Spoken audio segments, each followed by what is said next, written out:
નમસ્કાર, નિર્માણ ન્યૂઝની વિશેષ રજૂઆત હોટ ટોપિક કાર્યક્રમ સાથે હું છું આપની સમક્ષ તનુ ખટીક। દર્શક મિત્રો, હોટ ટોપિક કાર્યક્રમમાં આજે આપણે ચર્ચા કરવી છે ઈ ચલણને લઈ। ખાસ વાત કરીશું કે જે મેમો ફટકારવામાં આવે છે, ઈ ચલણ આપવામાં આવે છે, તેની સામે જે નવી જોગવાઈ કરવામાં આવી છે કે હવે 45 દિવસની અંદર ઈ ચલણ ભરવું પડશે। મહત્વનું છે કે આ મુદ્દે વાત કરવી જરૂરી એટલે બને છે કેમ કે આપણા દેશમાં ટ્રાફિકની સમસ્યા વધી રહી છે અને લોકોમાં ક્યાંક જાગૃતતાનો અભાવ છે।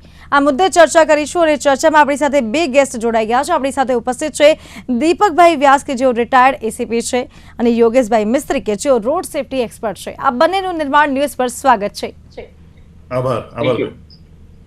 શરૂઆત કરીએ શોની પહેલા તો કે જે ઈ ચલણને લઈ લોકોમાં જાગૃતતાનો ક્યાંક અભાવ છે અને ખાસ અત્યારે આપણે વાત કરી રહ્યા છીએ કે ભારત સરકારે જે ઈ ચલણના નિયમોમાં ફેરફાર કર્યા છે। રોડ ટ્રાન્સપોર્ટ એન્ડ હાઈવે મંત્રાલય દ્વારા જાહેરાત જે કરવામાં આવી છે કે 5 કે તેથી વધુ ચલણ હશે તો ડ્રાઇવિંગ લાયસન્સ સસ્પેન્ડ થશે અને 45 દિવસની જે ફરિયાદ કે પછી સમય મર્યાદા જે આપવામાં આવી છે ફરિયાદ કરવા માટે કે ચલણ ભરવા માટે, તેને લઈ ખાસ વાત કરી રહ્યા છે। જી દીપકભાઈ, શું કહેશો?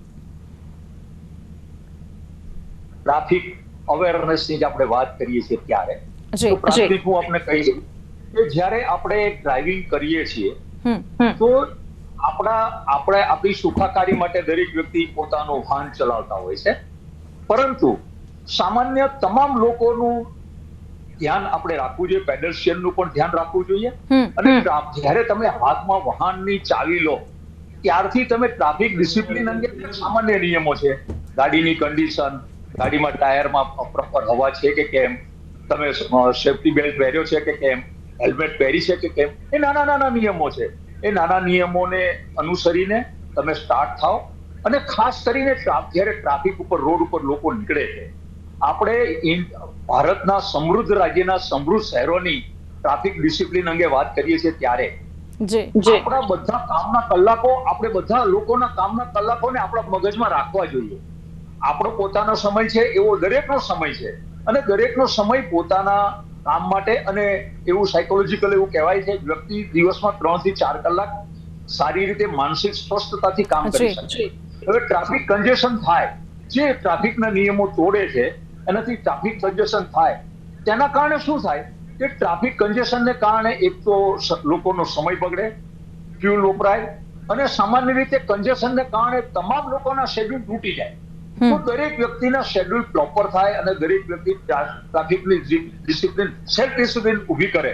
અને પોતે, હું તો એવું માનું છું કે ટ્રાફિકના તમે પોતે જ્યારે વાહન ચલાવો છો ત્યારે તમે એવા દરેક સિગ્નલોની અંદર, દરેક જગ્યાએ તમે જ્યાં સ્પીડ લિમિટ છે ત્યાં તમે સ્પીડ લિમિટમાં ગાડી ચલાવવી જોઈએ। અને જ્યારે તમે ચલાવો છો ગાડી ત્યારે તમે સામાન્ય, તમે ભારતના નાગરિક છો, તમે તમારા અને લોકોના અધિકારોનું ધ્યાન રાખો અને ટ્રાફિકના નાના નિયમોનું પાલન કરો તો ટ્રાફિકના મેમો ભરવાનો સમય જ નહીં આવે।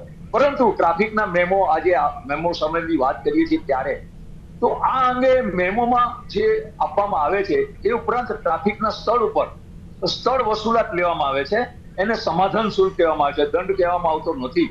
તો લોકોની સુખાકારી માટે સરકાર છે, લોકોની સુવિધા માટે આ રોડ, પોતાના વાહનો પોતાના માટે છે, જેવી રીતે વાહનો આપણા માટે છે એવું બીજાના માટે પણ આપણે ધ્યાન રાખવું જોઈએ। તો બધા સંયુક્ત એક સાથે કલેક્ટિવ રિસ્પોન્સિબિલિટી, એકાઉન્ટેબિલિટી કરીને સારા ટ્રાફિકના નિયમો પાલન કરવા હું દર્શકોને હૃદયપૂર્વકની મારી અપીલ કરું। જી યોગેશભાઈ, શું કહેશો કે જે ટ્રાફિકને લઈ ખાસ અત્યારે જે સમસ્યા જોવા મળી રહી છે દેશભરમાં, તેની સામે હવે ઈ ચલણને લઈ ખાસ જે જાહેરાત કરવામાં આવી છે અને રોડ ટ્રાન્સપોર્ટ અને હાઈવે મંત્રાલય દ્વારા આ જાહેરાત થઈ છે, શું કહેશો? આ બાબતે હાલમાં અત્યારે જે પરિસ્થિતિ સર્જાઈ રહી છે છેલ્લા 7-8 વર્ષથી, જે વાહનોની અકસ્માતોની સંખ્યા જે વધી રહી છે એ ખૂબ ચિંતાજનક વિષય છે। અને હાલમાં જ 2-3 દિવસ પહેલા જ ગુજરાત રોડ સેફટી દ્વારા વર્ષ 2024માં જે લોકોના મૃત્યુ થયા છે અકસ્માતમાં, રોડ એક્સિડન્ટમાં, એમાં સરેરાશ હાલમાં 20 લોકોનું મૃત્યુ થાય છે। અને સૌથી વધુ મૃત્યુ જે થાય છે એ આપણા જે યંગ ટીનેજર્સ છે, છોકરાઓ, એમાં વધારે આપણે 25 થી 35 વયના 2119 લોકોના મૃત્યુ થયા છે। 35 થી 45 વય જૂથમાં 1800 લોકોના મૃત્યુ થયા છે. એટલે આ જે ફિગર છે એ ખૂબ ચિંતાજનક ફિગરો છે. અને આ તો ઘણા અકસ્માતો તો ચોપડે નોંધાતા નથી, અથવા તો જે બી સંસ્થાઓ છે એમાં નોંધાતા નથી. એટલે હવે આ ડિસિપ્લિન લાવવા માટે નામદાર હાઈકોર્ટ, નામદાર સુપ્રીમ કોર્ટના જે બી ડાયરેક્શન્સ આવે છે એમાં એ લોકોનું ભારણ વધુ છે એન્ફોર્સમેન્ટ બાબતે. હવે એન્ફોર્સમેન્ટ વધારવું હોય તો આ જે આપણે ઈ મેમો છે એનું પર્યાપ્ત હજુ વધવું જોઈએ. અને ડિસિપ્લિન લાવવા માટે, નાગરિકોમાં ડિસિપ્લિન લાવવા માટે પેનલ્ટી એન્ફોર્સમેન્ટ સ્વરૂપમાં એક બહુ સારો ઉપાય છે. એટલે ડેફિનેટલી આ જે ઝુંબેશ છે એ થોડી વધારે તીવ્ર બનાવવી જોઈએ, જેથી દરેક વાહન ચાલકને એની બીક લાગે, આર્થિક નુકસાન પણ થાય, જેથી એટલીસ્ટ એની સલામતી માટે એ થોડા સિરિયસ થાય, સેન્સિટિવ થાય અને એની સલામતી સુનિશ્ચિત થાય, અને અન્ય વાહન ચાલકો છે, અન્ય ધારાધારીઓ છે એની પણ સલામતી સુનિશ્ચિત થાય. એટલે આ જે એન્ફોર્સમેન્ટ બાબત છે એ પૂરતું આપણે એવું કહી શકીએ કે આ બહુ બધા નાગરિકો તરીકે, આપણે રોડ યુઝર તરીકે આપણે કદાચ નહીં આવકારીએ, પરંતુ એક સંસ્થા અથવા તો એક સમાજની દ્રષ્ટિએ આપણે જોઈએ તો ડેફિનેટલી આ એક આવકારદાયક પગલું છે. અને આનાથી જ લોકોમાં બીક ની ભાવના આવશે અને એ લોકો ટ્રાફિકના નિયમો પાલન કરવા માટે એ લોકોને પાલન કરવું જ પડશે. એના વગર બીજો કોઈ છૂટકો નહીં આવશે, એવું મારું માનવું. જી, ભારત દેશ કરતા અન્ય દેશો સાથે જ્યારે સરખામણીની વાત કરીએ આ નિયમોને લઈને ખાસ, તો અન્ય દેશના જે લોકો છે તે ક્યાંક વધુ જાગૃત જોવા મળી રહ્યા છે. વાત કરું અત્યારે તો યુએસમાં જો વાહનનો વીમો ન હોય, એટલે કે ઇન્સ્યોરન્સ ન હોય, તો 1 લાખ રૂપિયા સુધીનો દંડ થઈ શકે છે. સિંગાપુરમાં જો લાયસન્સ વગર કોઈ વ્યક્તિ પકડાય છે તો 5 લાખ રૂપિયા તેથી વધુનો દંડ થઈ શકે, સાથે જેલની સજાની પણ જોગવાઈ છે. વાત કરીએ જાપાનની તો ડ્રિંક એન્ડ ડ્રાઈવમાં 6,50,000થી પણ વધુનો દંડ અને જેલની સજા થઈ શકે છે. આપણા દેશમાં પણ જે સજાની જોગવાઈ છે, દીપકભાઈ, સજાની જોગવાઈ તો છે અને કાર્યવાહી પણ ક્યાંક થતી હોય છે, પરંતુ જે મોટા આંકડાઓ સામે આવતા હોય છે, દરરોજ જે આંકડાઓ સામે આવે છે, ડ્રિંક એન્ડ ડ્રાઈવના આંકડા હોય કે પછી ટ્રાફિકના નિયમો ભંગ કરનારા આંકડાઓ, તે ચોંકાવનારા છે. શું કહેશો? 100% આપે જે વાત કરી, કમ્પેરેટિવ સ્ટડી કરી વિશ્વના દેશો સાથે, તો ટ્રાફિક ડિસિપ્લિનનો આપણા દેશમાં ખૂબ જ મોટામાં મોટો અભાવ છે. સારી મોંઘી ગાડીના માલિકો પોતાની ગાડીના ઘણા બધા જગ્યાએ એ લોકોના પણ ઈ મેમો જનરેટ થયેલા છે. તો આ ટ્રાફિક ડિસિપ્લિન જો આ બધી જ વસ્તુનો મૂળ છે ટ્રાફિક ડિસિપ્લિન લાવવા માટે મારા પોતાના અનુભવો અને મેં પોતાના 36 વર્ષની મારી કારકિર્દી દરમિયાન મેં જોયેલું છે. તો દરેક શાળામાં, કોલેજોમાં, ધાર્મિક સંસ્થાઓમાં, સામાજિક સંસ્થાઓમાં અને દરેક એનજીઓની અંદર ટ્રાફિક અવેરનેસ વિશેનો એક મોટો જુવાળ ઉભો કરવો જોઈએ અને લોકોની અંદર પોઝિટિવલી એ લોકોના માઇન્ડમાં એવો સેટ થવું જોઈએ. અને હું તો એવું માનું છું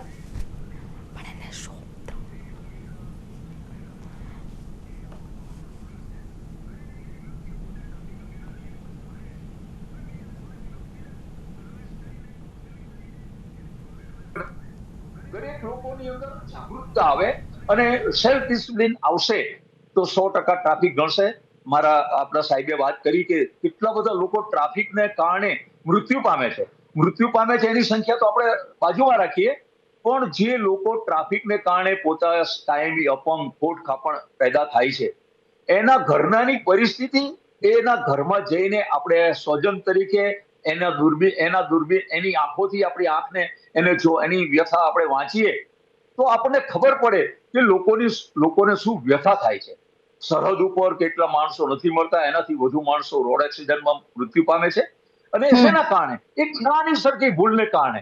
તો આ બાબતે ટ્રાફિકના નિયમો જે અત્યારે જે ઈ મેમો ક્રિએટ થાય છે, એ ટ્રાફિકના નિયમોને પ્રોપર પાલન કરવા માટે આ કરવામાં આવે છે. તો લોકો એવું નહીં સમજવું કે તમને દંડ કરવામાં આવે છે, પરંતુ તમે એક ભૂલ કરો તો તમે બીજી ભૂલનું પુનરાવર્તન ન કરો અને ટ્રાફિકના નિયમોનું પાલન કરો, તો એ કારણસર રાજ્ય સરકાર, દરેક વ્યક્તિએ આની અંદર પાર્ટિસિપેટ થઈને ટ્રાફિકના નિયમોનું પાલન કરી અને ઓછામાં ઓછા અકસ્માત થાય અને લોકોનો ટાઈમ બચે અને રાષ્ટ્રના વિકાસમાં બધા સાથે સહિયારો પ્રયાસ કરે એવા સકારાત્મક પ્રયાસો કરવા જોઈએ એવું મારું માનવું છે. જી, તો ચોક્કસ ખાસ કરીને જે ટ્રાફિકના નિયમોને લઈ લોકોમાં જાગૃતતા જરૂરી છે. બીજી તરફ લોકો ક્યાંક ઓવર સ્પીડિંગ પણ કરતા જોવા મળે છે. યોગેશભાઈ, અત્યારનો જે જમાનો ચાલી રહ્યો છે સોશિયલ મીડિયાનો, ત્યાં ફેમસ થવાના ચક્કરમાં ઘણા યુવાનો એવા છે કે જે ઓવર સ્પીડમાં વાહન હંકારીને વિડીયો બનાવીને સોશિયલ મીડિયા પર ફેમસ થવા માટે આ વિડીયો બનાવતા હોય છે અને ક્યાંક પોસ્ટ કરીને અન્ય લોકોને પણ ખોટા માર્ગે દોરી રહ્યા છે. શું કહેશો? હાલમાં જે મેં અત્યારે આપને વાત કરી, ગુજરાત રોડ સેફ્ટી ઓથોરિટી દ્વારા જે ડેટા 2024ના જે પ્રસ્તુત કર્યા છે એમાં સૌથી મોટું કારણ અકસ્માતોનો ઓવર સ્પીડિંગ છે. હવે ઓવર સ્પીડિંગને ડામવા માટે આ જે એન્ફોર્સમેન્ટ છે, પ્લસ તમારા 5 મેમોથી વધુ થાય તો તમારું લાયસન્સ ટેમ્પરરી કેન્સલ કરવામાં આવે, આ બધી જોગવાઈઓ છે. ઓવર સ્પીડિંગના લીધે આજે આપણે સામાન્ય રીતે સિટીના વિસ્તારોમાં આપણે ટ્રાવેલ કરતા હોઈએ તો સિટીમાં પણ વાહનોની સ્પીડ ઓછી હોય છે તો પણ મૃત્યુના બનાવો બને છે. જેવી રીતના દીપકભાઈએ રાઇટલી કીધું કે લોકો અપંગ થાય છે, લોકોને પરમનન્ટ ડિસેબિલિટી આવે છે. આજે ટેમ્પરરી ડિસેબિલિટી બી આવે કોઈને, ફોર એક્ઝામ્પલ આજે તમારો પગ મોચવાઈ ગયો કે તમને ફ્રેક્ચર થાય તો તમને 1 મહિના તમે ટેમ્પરરી ડિસેબિલિટીમાં આવે, રાઈટ? કોઈનો અકસ્માત થયું ને પગ કાપવો પડે કે હાથ કાપવો પડે કે કોઈની આંખ ચાલી જાય અને પરમનન્ટ ડિસેબિલિટી કહેવાય. એટલે ફક્ત એક અકસ્માતનો તમે જે કોન્સિક્વન્શિયલ ઇફેક્ટ છે એ તમે જોશો તો એ તમે અંદાજો બી નહીં લગાવી શકો. આજે ઘરમાં એક માણસ હોસ્પિટલાઇઝ થાય અથવા તો બેડ રિડન થાય તો એના પાછળ આખું ફેમિલી ડિસ્ટર્બ થઈ જાય છે. બીજું કે બ્રેડ વિનર જે આવક લાવતું વ્યક્તિ હોય ઘરનું, એને જો અકસ્માત થાય છે તો આખા ઘરનો બજેટ ડામોડોલ થઈ જાય છે. બીજા પાસે પૈસા માંગવા પડે. એટલે પ્લસ આજે હોસ્પિટલના ખર્ચાઓ ઓછા નથી. આજે જે હિસાબે આપણે હોસ્પિટલમાં એડમિટ થઈએ છીએ અને જે ખર્ચાઓ થાય છે એમાં તો નાના માણસની તો કમર ભાંગી જાય છે. એટલે આજે આની કોન્સિક્વન્શિયલ ઇફેક્ટ છે એ આપણે એનો આંકલન પણ નહીં કરી શકીએ, એટલી ગંભીર છે. એટલે હવે અત્યારે ઓવર સ્પીડિંગની વાત કરીએ આપણે તો ઓવર સ્પીડિંગ તો સિટીમાં પણ થાય છે. અને બીજું કે લિટરેટ માણસો હોય, તમે મર્સિડીઝ જુઓ કે ઓડી જુઓ, એ કોઈ દી એની સ્પીડ લિમિટ કરતા વધુ જ જતી હોય છે, સિટીના વિસ્તારમાં વાત કરીએ. અને આપણે જ્યારે હાઈવે પર જઈએ છીએ ત્યારે પણ આ જોઈએ છે કે જેટલી મોટી ગાડી અને જેટલા શું કહેવાય એલાઇટ સિટીઝન છે સિટીના કે સમાજના, એના વાહનો પણ આ ઓવર સ્પીડ જતા હોય છે.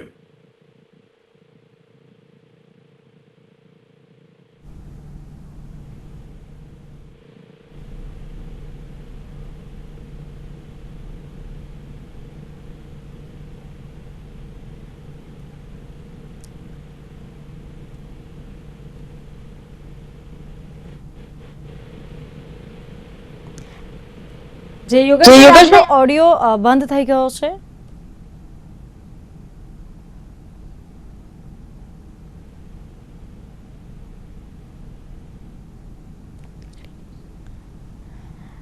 જી, આગળ વાત કરીએ દીપકભાઈ. અત્યારે જેમ મેં તમને કીધું કે અન્ય દેશોમાં શું પરિસ્થિતિ છે અને ખાસ કરીને બીજા દેશોમાં જે કડક નિયમો છે, આપણા દેશમાં એવા નિયમોની કેટલી જરૂર છે, શું કહેશો? એ બાબતે હું 2 વખત ન્યુઝીલેન્ડ જઈ આવ્યો છું અને ત્યાં મેં સેલ્ફ ડ્રાઈવ પણ કર્યું છે. ત્યાંની વાત કરીએ ને તો ત્યાં નાગરિકોમાં એટલી બધી બીક છે પેનલ્ટી, ત્યાં પણ ઈ મેમો જ આવે છે. ત્યાં તમને પોલીસ વાળા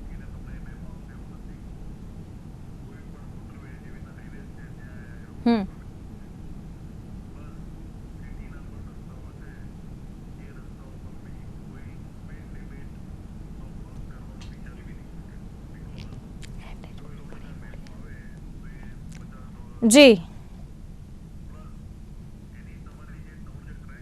જી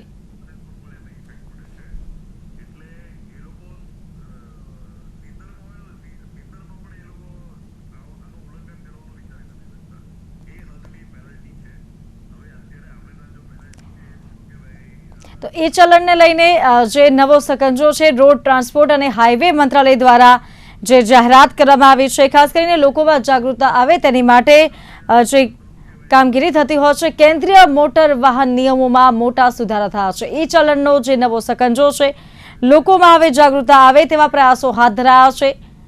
45 દિવસની અંદર હવે જે મેમો ભરવાની જોગવાઈ છે, એ ચલણના નવા નિયમોમાં અનેક કડક જોગવાઈઓ થઈ છે. તો મેમોને લઈને ખાસ આપણે ચર્ચા કરી રહ્યા છીએ કે ફરિયાદ નિવારણ હોય, રકમ ભરપાઈ હોય, લાયસન્સ સસ્પેન્શન અંગે પણ કડક જોગવાઈઓ હવે કરવામાં આવી છે. તો દેશભરમાં હવે લોકો એ ચલણને લઈને જાગૃત થાય અને ખાસ કરીને ટ્રાફિકના નિયમો અંગે જાગૃત થાય તેવા પ્રયાસો. 5 કે તેથી વધુ ચલણ પર ડ્રાઇવિંગ લાયસન્સ સસ્પેન્ડ થઈ શકે છે. તો જે નવી જોગવાઈ કરવામાં આવી છે, એ ચલણ સામે રજૂઆત કે ફરિયાદ માટે 45 દિવસની મર્યાદા આપવામાં આવી છે.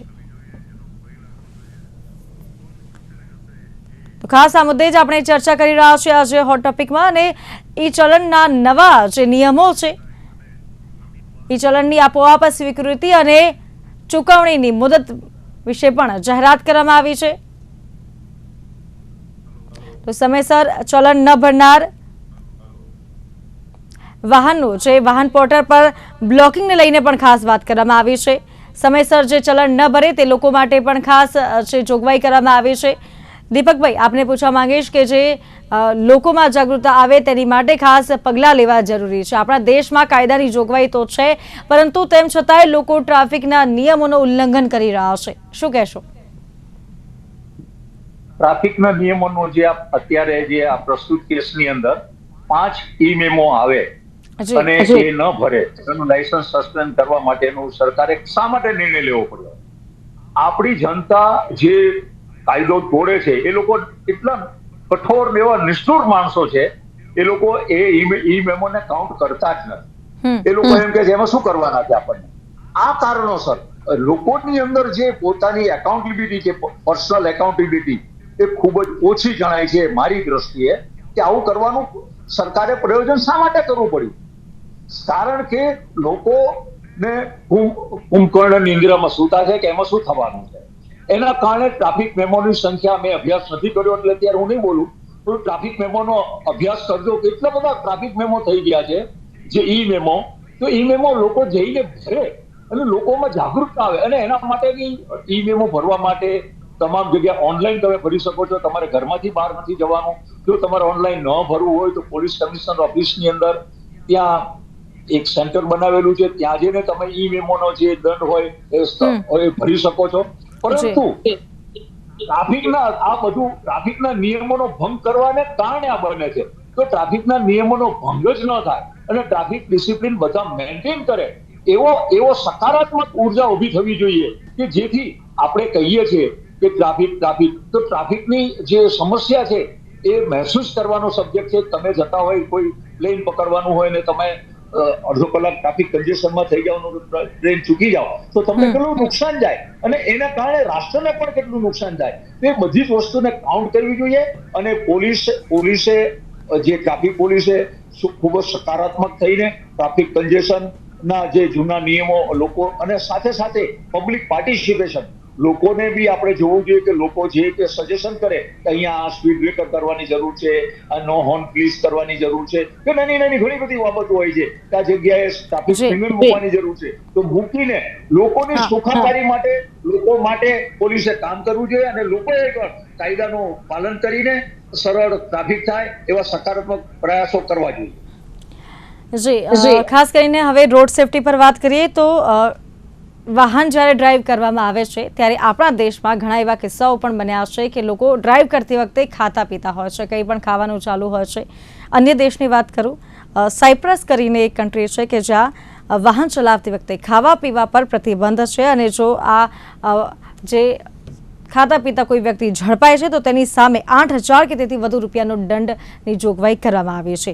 સ્પેનમાં પણ જે ડ્રાઈવ કરતી વખતે તમે ચશ્મા પહેરો છો કે પછી વધારાના ચશ્મા કે જેમાં બીજું કોઈ કે જેમ કે નંબરના ચશ્મા ન હોય તેમ છતાંય કોઈ બીજા ચશ્મા પહેરેલા હોય, ડ્રાઈવ કરતી વખતે ખાસ આ જોગવાઈ કરવામાં આવી છે. તેની સામે કડક જે કાયદો બનાવેલો છે, તો જે બીજા દેશોમાં જે કામગીરી થઈ રહી છે આપણા દેશમાં પણ ઘણી જરૂર છે, કેમ કે જે અકસ્માતના કિસ્સાઓ સામે આવતા હોય છે તેમાં કંઈક ને કંઈક જોગવાઈ સામે વિગતો મળતી હોય છે કે વ્યક્તિ જો ટુ વ્હીલર ચલાવતું હતું તો કાનમાં હેન્ડસ્ફ્રી ભરાયેલી હતી, કાર ચલાવતા હતા તો લાઉડસ્પીકરે ગીતો સાંભળતા હતા કે ખાતા હતા કંઈક, તો આવી જે ઘટનાઓ બને છે તે ઘટનાઓ ક્યાંક અટકશે. યોગેશભાઈ શું કહેશો?